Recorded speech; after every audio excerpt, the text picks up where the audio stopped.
আসসালামু আলাইকুম রহমতুল্লাহ।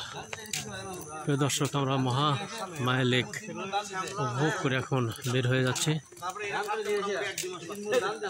হ্যাঁ, আপনারা চট্টগ্রাম আসবেন, তারা মহামায়া লেকটা দেখতে পারেন। এই ইকো পার্কটা বেশ সুন্দর।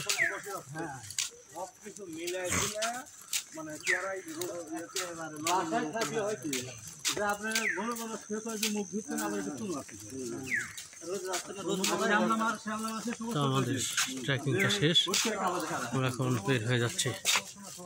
ধন্যবাদ।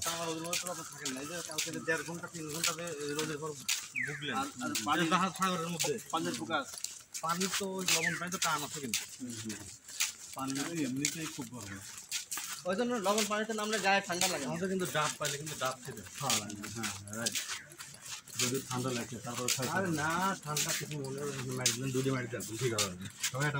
আমাদের সেন্ট মার্টিনে যাতে খাইতাম, আমরা বের হয়ে গেলাম। ধন্যবাদ। আমাদের নিথুন দিন আমার ডাব খাওয়ার ইচ্ছা ছিল। ফাটাই দিল। হ্যাঁ।